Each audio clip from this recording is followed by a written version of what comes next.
ready.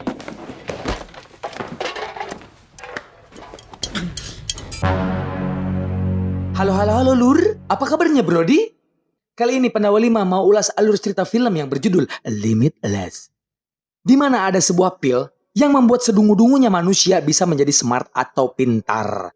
Namun dari kegokilan pil ini ada efek buruknya. Bisa-bisa sampai merenggut nyawa. Bahaya dong Brody. Ya udah langsung aja, mari kita come on. Tokoh utama film ini bernama Eddie. Dimulai saat dia sedang berada di sebuah ruangan lobi dan berpikir bahwa dia telah melakukan beberapa kesalahan. Namun ada sesuatu yang menghantui ketika dirimu sedang mengejar sebuah impian besar. Eddie berdiri di pinggir balkon apartemen menghindari orang-orang yang sejak tadi terus berusaha menerobos masuk. Untuk orang yang ber-IQ 4 digit ini, Eddie merasa bahwa dia telah melewatkan sesuatu. Pria itu hampir melakukan hal yang bisa membuat dampak pada dunia. Kisah Eddie dimulai dengan beberapa bulan yang lalu, di mana dia adalah seorang penulis. Eddie memang telah dikontrak oleh salah satu penerbit ternama untuk novel bertema fiksi ilmiah.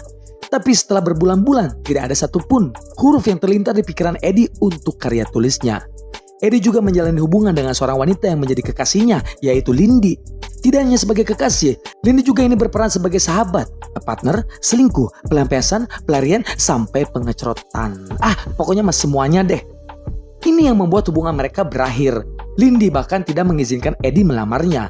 Mengingat kegagalan Eddie dalam sebuah pernikahan dikarenakan alasan yang sama. Setelah Eddie terperangkap dalam kehampaan ide-idenya, Lindy telah berhasil mencapai kesuksesan sesuai dengan impiannya. Kini telah menjadi editor dan memiliki seorang staf. Eddie sama sekali tidak menyalahkan keputusan Lindy karena tidak ada gunanya melanjutkan hubungan yang dimulai tak sehat ini. Namun tetap saja itu adalah hari yang menyebalkan. Tambah lagi, Eddie bertemu dengan ipar yang kehidupannya terlihat cukup menyenangkan, Vernon, yang dulunya adalah seorang pengedar narkoba, dan Vernon menceritakan sedikit tentang saudarinya Melissa, mantan istri Eddie. Kini wanita itu hidup di wilayah utara bersama anak-anaknya, dan saat ini sedang menekuni dunia seleb via internet.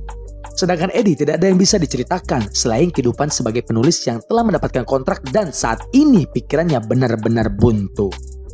Untungnya Vernon punya sesuatu yang bagus, sesuatu yang saat ini sangat dibutuhkan orang-orang seperti Eddie.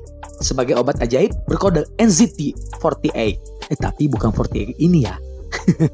Karena NZT48 ini lebih ngeri dan lebih lincah, yang diakui serta telah lulus pengujian. Pada dasarnya, obat ini akan segera beredar di pasaran. Obat ini bisa mengidentifikasikan reseptor di otak yang memicunya, agar manusia yang selama ini hanya bisa mengakses kemampuan otak 10-20% menjadi 100%. Wah. Kalau Slot bilang, ini Maxwin lah. CP Maxwin pula. Jangan pernah menolak tawaranku, ucap Vernon. Karena harga sebutirnya mencapai $800. Dan itu adalah sebuah hadiah buatmu, sambil meninggalkan kartu namanya. Eddie melangkah pulang ke apartemennya sambil terus mengingat segala hal tentang Melissa. Wanita itu cantik dan sangat pintar, sangat bertolak belakang dan Eddie yang sembrono dan sering mabuk-mabukan dan jarang pulang bagaikan banget toib. Oleh karena itu tidak perlu dipertanyakan apakah alasan Melissa meninggalkan Eddie. Apakah ada yang lebih buruk dari itu? Eddie mencari tahu dengan cara meminum obat yang diberikan oleh Vernon. Sesampainya di kediamannya, Eddie disambut dengan caci maki dan hinaan dari istri muda pemilik apartemen. Berarti ada istri tuanya dong. Wanita yang bernama Valerie, dia terus mengoceh karena Eddie masih belum bisa membayar uang sewaan. Tiba-tiba saja, Eddie merasakan sesuatu yang aneh. Seolah-olah dia melihat baru saja tiba di sana.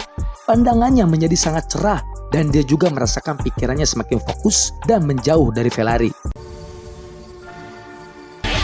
What's wrong? You don't like me and I don't blame you. You see yourself defeating. That's not a... Kemudian setelah pikirannya kembali terfokus kepada Valerie, Eddie langsung menyerang balik dengan pertanyaan-pertanyaan yang tidak bisa dianggap salah. Eddie mencoba menggali permasalahan Valerie, dimulai dari sebuah buku yang dibawanya tentang pelajaran hukum. Walaupun hanya melihat beberapa huruf di depannya, tapi secara ajaib, Eddie langsung mengetahui sebagian besar isi buku itu. Karena dia pernah membacanya beberapa tahun yang lalu, otaknya mengingat tentang acara-acara televisi yang membahas tentang masalah hukum.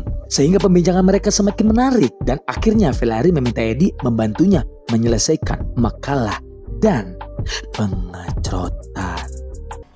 In 45 minutes it was a polished gem. She was pleased. setelah pengecoran selesai, kemudian makalah tersebut selesai sekaligus penyelesaian permasalahannya dengan Valerie. Melihat rumahnya yang sangat berantakan, untuk saat ini Eddie ingin membakar semuanya. Tapi pada akhirnya kewarasanlah yang menang. Eddie dengan cepat membereskan semuanya sendirian, seolah-olah itu dikerjakan bersama-sama warga setempat. Eddie pun berpikir obat apa ini yang sebenarnya diberikan oleh Vernon. Sangat berbeda dengan narkoba, karena Eddie merasakan 100% sehat, terutama dengan pikirannya. Eddie pun mulai menulis novelnya dengan sangat lancar, seolah kata-kata perkataan itu muncul begitu saja. Keesokan paginya Eddie kembali ke sedia kala, menjalani kehidupan yang normal. Dan untungnya ada sedikit yang tersisa dari obat ajaib itu, yaitu tulisannya yang sudah selesai. Dan hanya dikerjakan dalam waktu kurun semalaman. Editor Eddie benar-benar tidak menyangka setelah beberapa bulan Eddie berhenti, Eddie tulisannya benar-benar menjadi luar biasa sehingga membuat editor kagum. Eddie pun menyadari semua ini berkat NZT48. Akhirnya dengan bermodalkan sebuah kartu nama, Eddie pergi menemui Vernon kembali. Sesampainya di kediaman Vernon, Eddie melihat kondisi pria itu yang bisa dibilang cukup buruk, dengan luka-luka memar di bagian wajah. Vernon menjelaskan bahwa semua ceritanya kemarin ketika berada di bar adalah bohong, hoax, bullshit. Pil itu sangat-sangat ilegal. Walaupun demikian, Eddie tetap saja membutuhkan NZT. Eddie rela melakukan apapun, bahkan menjadi budak Vernon agar bisa mendapatkannya pun tidak masalah. Alangkah terkejutnya Eddie ketika kembali dari laundry dan membelikan sarapan untuk Vernon. Eddie menemukan Vernon dalam keadaan sudah tak bernyawa. Dengan kepalanya yang berlubang, sebuah pemandangan yang sangat mengerikan bagi Eddie. Sehingga membuatnya terguncang. Eddie pun memutuskan untuk menghubungi polisi dan melaporkan kejadian ini. Tak lama dari itu, Eddie menyadari pasti ada sesuatu yang diinginkan dari si pembunuh yang tidak bisa didapatkannya. Dan kemungkinan besar, sesuatu itu pun yang diinginkan oleh Eddie. Dia memeriksa hampir seluruh ruangan dan akhirnya menemukan benda itu tersembunyi di alat pemanggang. Dan bertepatan dengan penemuan pil ajaib itu, polisi pun datang. Eddie sempat diinterogasi dan juga bicara dengan Melissa melalui telepon.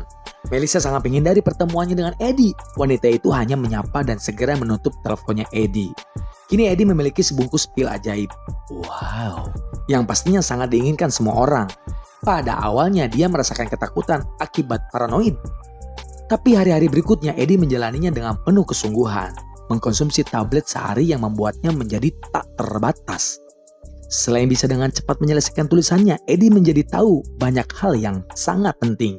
Ataupun yang sekadar lewat. Eddie lalu ikut les piano. Dan dalam waktu 3 hari dia berhasil bermain layaknya profesional menggunakan kemampuan hitung-hitungannya untuk memenangkan judi. Dan bahkan mempelajari bahasa asing semudah berolahraga santai. Saat ingatan akan hal-hal yang pernah dibaca atau didengar, Eddie menjadi lebih terorganisir dengan kejadiannya. Eddie sekarang memiliki banyak teman sampai-sampai diajak untuk ikut liburan. Hanya saja yang masalah, Eddie harus terus bergerak maju.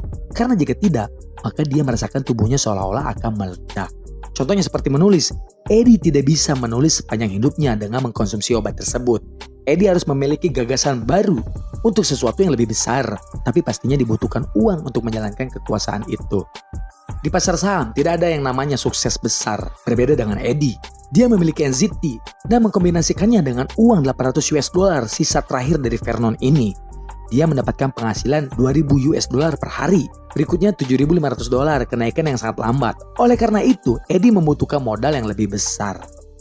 Karena bank tidak bisa memberikan pinjaman kepada seorang seperti Eddie, maka dia menemui seorang renten kejam bernama Gennady. Eddie memperhatikan pria itu dengan teliti dan menjelaskan keuntungannya apa yang akan didapatkan si renten nantinya.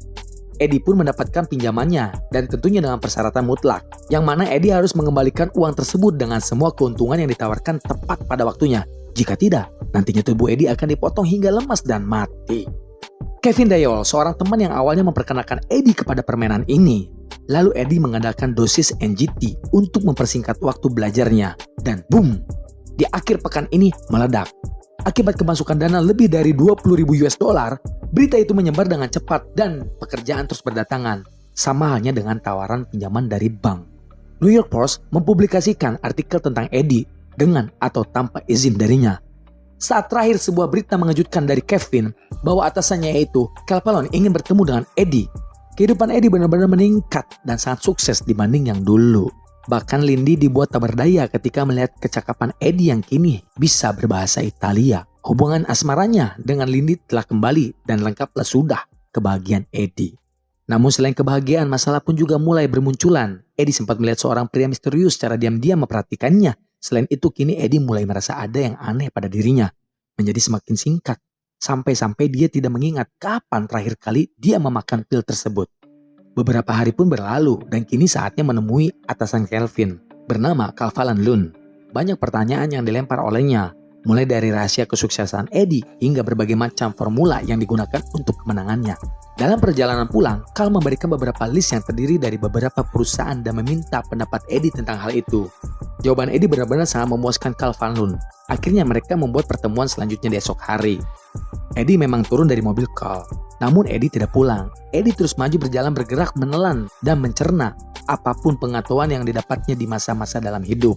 Di mana ketika kau melintas jembatan, maka kehidupan lamamu telah berakhir. Bagi Eddie, Cal adalah sebuah jembatan untuk menemukan tujuan. Namun Wall Street akan menjadi batu loncatan. Tetapi yang jadi pertanyaan, sejauh mana Eddie mampu bertahan? Setelah ini bisa jadi Eddie akan menjadi CIO yang memberikannya pengaruh pada dunia bisnis. Atau bahkan mungkin Eddie bisa mencalonkan sebagai presiden dan Mimin siap jadi wakilnya. Tiba-tiba saja keanehan kembali terjadi.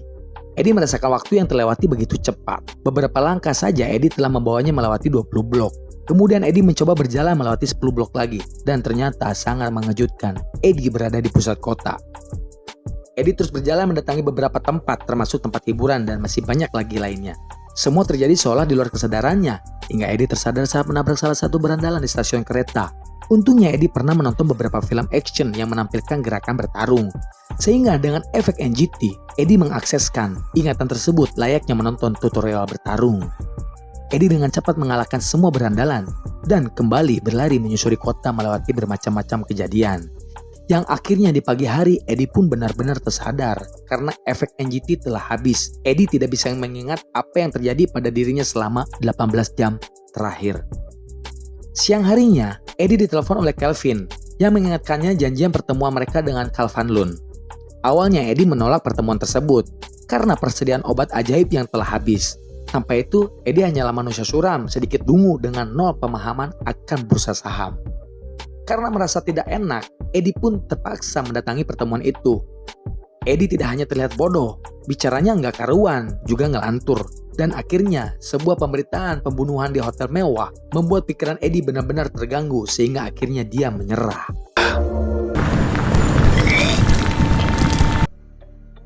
Sangat khawatir dengan perkembangan kehidupan Eddie yang sangat luar biasa. Melissa pun menghubunginya karena yakin Eddie telah menerima sesuatu dari Vernon. Ternyata Melissa sempat mengkonsumsi NGT dan rasanya benar-benar luar biasa. Namun efeknya, akhirnya wanita itu mulai hancur. Eddie yang mulai panik mencoba menghubungi beberapa nomor kontak klien yang tertera di buku catatan Vernon. Hasilnya, 3 orang diantaranya mati dan sisanya sedang rawat di rumah sakit. Eddie masih belum menyerah. Eddie masih terus menghubungi beberapa kontak untuk mendapatkan informasi tentang NGT. Hingga akhirnya, pria misterius yang berada di samping Eddie menjawab panggilan tersebut. Menyadari hal itu, Eddie langsung menutup teleponnya dan melarikan diri. Sesuai janji Eddie bertemu dengan Melissa di sebuah kafe, Eddie sangat terkejut melihat penampilan Melissa yang benar-benar berubah hingga Eddie hampir tidak bisa mengenali Melissa. Melissa menceritakan semuanya tentang NGT, tentang betapa mengerikannya efek samping yang ditimbulkan obat itu. Awalnya semua terasa luar biasa, sampai-sampai atasannya membenci Melissa karena jabatannya terancam. Tapi Melissa tidak bodoh. Melissa berpikir tidak ada tubuh yang melakukan aktivitas mental seperti itu. Melissa tidak mau mati. Oleh karena itu dia memutuskan untuk berhenti mengkonsumsinya hingga menjadi seperti sekarang. Melissa tidak bisa berkonsentrasi lebih dari 10 menit. Melissa menyarankan Eddie agar mulai mengurangi dosisnya karena jika langsung berhenti bisa-bisa menyebabkan kematian. Ketika Eddie kembali ke kediamannya, Eddie dihampiri oleh Jennedy yang sangat marah besar. Siang itu Eddie tidak menepati janjinya untuk membayar hutangnya kepada si rentenir Jennedy ini. Eddie pun langsung dihajar. Hingga akhirnya Jennedy menemukan NGT yang terjatuh dari tangan Eddie. Gak banyak bertanya, pria itu langsung menelannya. Dan akhirnya ia pun merasakan kehidupan yang benar-benar cerah seperti Eddie. Setelah menerima uangnya, Jennedy pergi dengan wajah penuh kebahagiaan. Namun Eddie malah sebaliknya, kepalanya terasa akan meledak. Dan kantor Lindy merupakan tempat terdekat bagi Eddie untuk berlindung. Eddie tidak punya pilihan selain menceritakan semua kebenarannya kepada Lindy. Wanita itu pun langsung menyetujui untuk mengambil NZT yang kini berada di apartemennya demi menyelamatkan Eddie. Pria misterius yang tadi memburu Eddie secara diam-diam mengikuti Lindy. Yang lebih ngerinya lagi, dia tidak segan-segan membunuh 2 orang pria yang mencoba menghalangi niatnya. Satu-satunya yang bisa menyelamatkannya hanyalah dirinya sendiri. Oleh karena itu, Eddie menyarankan Lindy untuk meminum sebutir NZT saja, agar Lindy bisa memikirkan apa yang harus dilakukannya. Dalam 30 detik, obat ajaib itu pun langsung bekerja dan muncul beberapa ide untuk meloloskan diri. Di sini Lindy cukup menjalankan salah satunya dari 3 ide itu, agar bisa berhasil lolos dari pria misterius itu. NZT benar-benar ngasih solusi, namun ngeri efeknya ya. Keesokan harinya setelah Eddie mendapatkan NZT, Lindy mengungkapkan rasa kecewanya terhadap Eddie. Walaupun memang Eddie banyak mengalami perubahan ke arah yang lebih baik. Tapi dengan menggunakan pil dan mengkonsumsi obat itu, dia seakan-akan menjadi orang lain. Karena Lindy pun sudah merasakan obat itu. Dan jika Eddie masih mengkonsumsi obat itu, Lindy akan kembali mengakhiri hubungan mereka. Bingung nih. Eddie memang bertekad untuk berhenti mengkonsumsi NZT, apalagi melihat apa yang terjadi dengan Melissa. Tapi pada kenyataannya, tidak semudah itu, Marisol. Kesuksesan dan kebahagiaan yang diberikan oleh Neng Siti, NZT, memang tiada duanya. Apalagi Eddie mendapatkan masalah baru dari Gennady, yang mulai tergila-gila dengan pil ajaib itu. Tidak bisa seperti ini terus, Eddie harus menyusun rencana untuk menyingkirkan Gennady dari hidupnya. Eddie pun menyewa bodyguard dan bekerja kembali kepada Calvin Lund untuk mendapatkan lebih banyak uang. 2 bulan kemudian Eddie masih mengkonsumsi NZT dan itu membuatnya menjadi maklar merger perusahaan terbesar dalam sejarah. Eddie mengatur dosisnya dengan baik dan mengurangi alkohol. Hasilnya, dia tidak lagi kehilangan kesadaran. Selain itu, Eddie juga membuat beberapa pengaman dengan menambahkan saku rahasia pada semua jasnya demi menjaga persediaan NZT tetap aman. Bahkan Eddie telah menyewa seorang ilmuwan karena dia berniat untuk merekayasa kembali obat itu. Hari-hari yang penuh dengan kesuksesan, masa lama yang sudah hampir dilupakannya, muncul kembali seorang detektif yang menangani kasus pembunuhan Vernon menemui Eddie.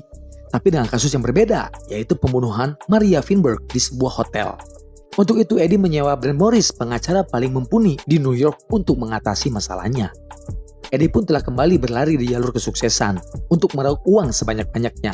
Calvin Lund pun benar-benar dibuat agak takjub dan pria tua itu berusaha mempertahankan Eddie agar tetap menjadi anak buahnya walaupun dia tahu bahwa itu tidak mungkin. Hotel tempat tinggal Eddie selama ini menjadi tidak aman lagi. Oleh karena itu dia pun menyiapkan sebuah bunker untuk melindungi dirinya dari orang-orang berbahaya seperti Gennady. Di sebuah siangnya Eddie bertemu dengan Gennady yang kini terlihat lebih rapi dan berpendidikan.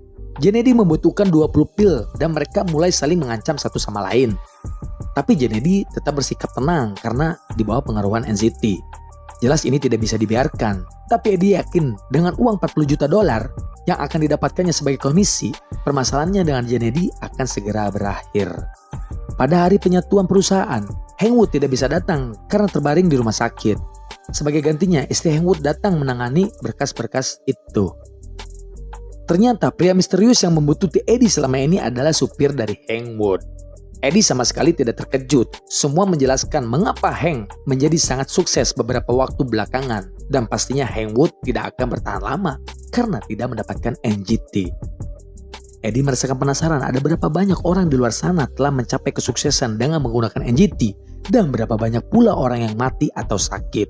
Eddie sangat bersyukur karena dia salah satu dari sebagian kecil orang yang selamat karena mengkonsumsi obat ajaib itu.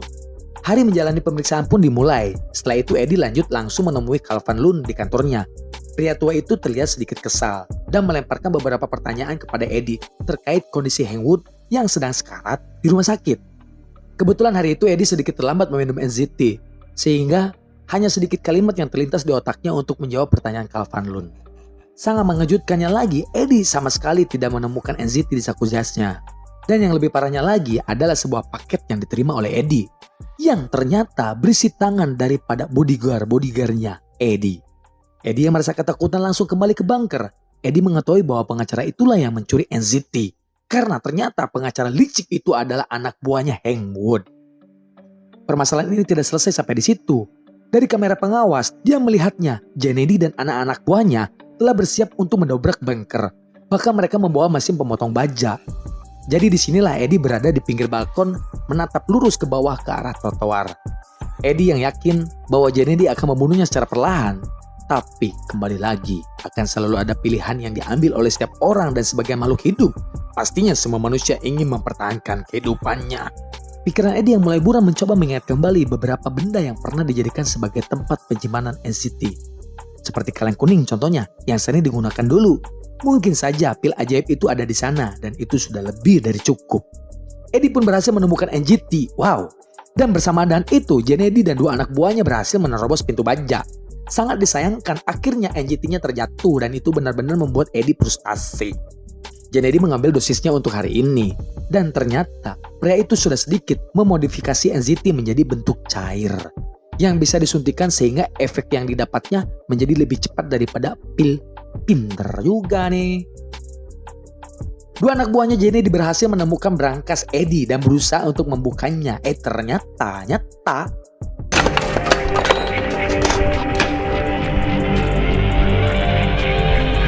sedangkan Kennedy yang akan mengeluarkan usus dari perutnya Eddie, tiba-tiba saja Eddie mengeluarkan sebuah pisau besar dan langsung menusuknya ke perut Kennedy sedalam-dalamnya hingga tewas. Maut sih ya.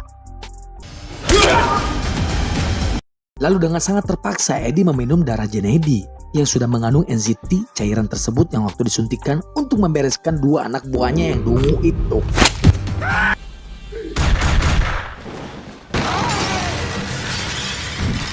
Eddie meninggalkan bunker menuju ke rumah sakit di mana itu Hangwood dirawat. Yang akhirnya dinyatakan telah meninggal dunia. Itu membuat Eddie bertanya-tanya mengapa Morris tidak menyerahkan obat itu. Dia mengajak kerjasama dengan sopir Hangwood untuk menyerang Morris dan akhirnya mereka berhasil merebut kembali NGT-48. Kemudian Eddie tidak lagi menggeluti dengan urusan saham. Eddie kembali menjadi penulis dan kembali menerbitkan sebuah buku. Ketika hendak makan siang, dia mendapatkan kunjungan dari seorang yang mengaku ingin terlibat dalam penggalangan dana. Dan ternyata orang itu adalah mantan atasannya Eddie, yaitu Calvin Lund. Pria tua itu mengaku telah mengetahui rahasia Eddie dan NCT-nya. Oleh karena itu, setelah memerger perusahaan farmasi Eben Chemicals yang telah memproduksi NCT-48, ini rupanya. Pagi ini Calvin Lund langsung menutup laboratoriumnya. Dia menyadari Eddie akan berpeluang untuk menjadi seorang presiden di masa depan. Oleh karena itu, Calvin Lund akan menawarkan Eddie pasokan NCT yang tak terbatas. Sebagai gantinya, Eddie harus membantu Calvin Lund mewujudkan ambisinya. Sayang disayang, Eddie telah memperhitungkan hal itu dan Eddie telah mengetahui kandungannya untuk menciptakannya kembali. Bahkan telah menyingkirkan beberapa bug atau efek negatif pada NCT. Kini Eddie sudah tak terkalahkan dengan kemampuan analisanya yang akurat. Eddie telah mengetahui apa yang akan terjadi selanjutnya. Bahkan, Eddie bisa memprediksikan umur Calvin Lund yang menderita penyakit jantung tidak ada celah untuk menyerang Eddie. Lanjut Eddie dan Lindy di sebuah restoran Cina. Lindy sangat terkejut melihat Eddie yang sangat fasih berbahasa Cina dan meninggalkan pertanyaan. Apakah Eddie masih mengkonsumsi NCT-48 dan menyingkirkan kekurangan dari obat itu? Tamat. Bagaimana Brody film Limitless ini? Seru kan? Sekadar informasi aja ya Brody, bahwa film ini masih ada kelanjutannya. Di kelanjutannya Eddie masih mengkonsumsi NCT, namun dia dapat menyingkirkan efek buruk dari obat itu. Karena Eddie berhasil menciptakan suntikan penawar yang mampu menolak efek buruk dari NCT-48 ini. Namun disayangkan, film kelanjutannya hanya 1 season saja Brody. Terima kasih pasukan Babar Terucrot yang telah menyaksikan alur cerita film ini sampai beres. Jangan lupa like, komen, dan juga subscribe-nya ya kawan. Sampai jumpa lagi di video barbar selanjutnya. See you next time. See you everybody.